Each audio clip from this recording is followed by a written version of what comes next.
started back with doing some lessons, as a lot of clubs do, I guess. You know, it's hard to find volunteers, and so they kind of came to us and said, well, we want you to take over the track.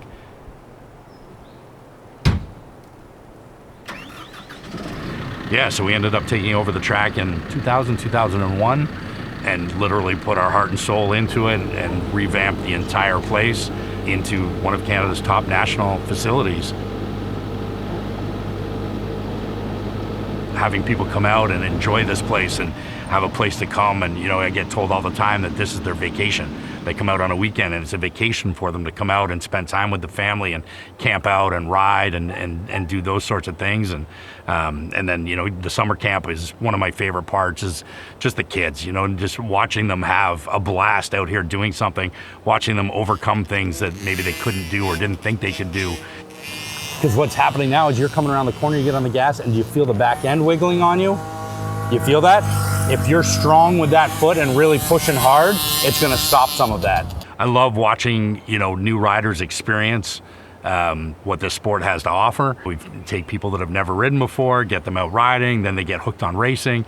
Next thing you know, that, you know, they want to go to Walton or they want to go to ECAN. They start climbing the ranks there, and to watch that whole progression on the racing side is one certain thing. I mean, that came from a racing background. Obviously, I loved racing professionally. I thought it was awesome. I want to help people achieve that, maybe give them some of the stuff that I didn't have. Okay, good job this week. Thank you. Can we keep it rolling through the weekend now? Yeah. Okay, so it's been super cool, and the results have been pretty positive and gratifying, and that, I mean, that's fulfilling my racing side of the desire. You know, I raced at a high level, but my best finishes were 5th and 6th and things like that. I never found the podium, so finding the podium this way and finding the wins this way is the next best thing, I guess.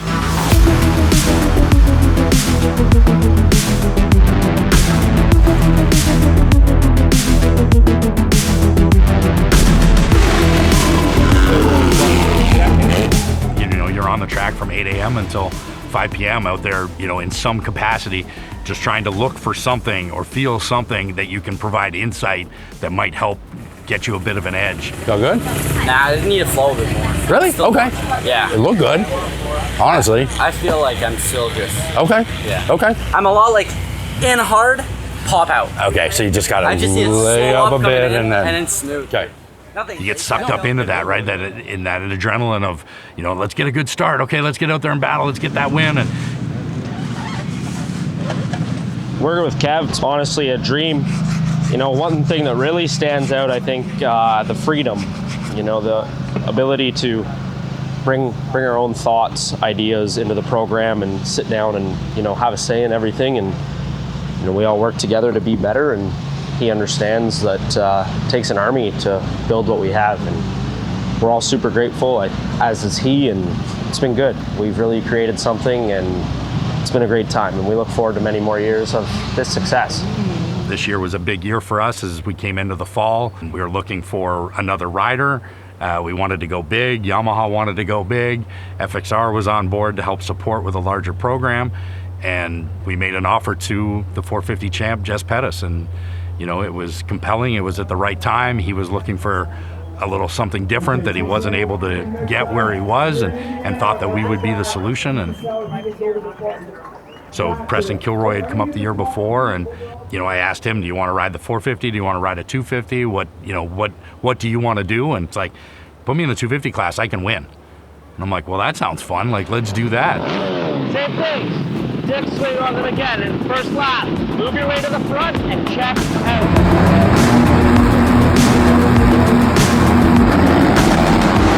Kilroy on the 250 was magic. I mean, he was so smooth and so consistent and so confident that he was going to win, and that's what he did. You know, he went on a winning streak and actually wrapped the title up, you know, one round early. You know, and I think he brought a lot to Seb as well. I mean, we finally got Seb to a point where he won. You know, he won at Sandali, which was unreal, right? Doing it in front of the hometown crowd, and, you know, that ignited him that he can do it. It's just the love of all of it. You know, I love seeing the people at the races, being with the people at races. I mean, that's my group of friends. You know, that's certainly my family outside of, you know, Shell and Mitch. I spend as much time, you know, at the track with these people, and yeah, it's just, I love being there. turns into a disaster in here throughout the year. One good clean in the spring, one in the fall.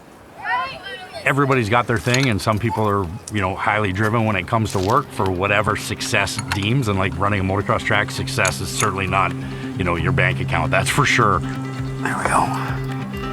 Dialed. I mean, it's pretty cool. It's super rewarding, and I guess that's what just keeps bringing me back every day is, you know, I want to make sure that anything that I do in life, I try to do to the absolute best of my ability. And this is just one of those things.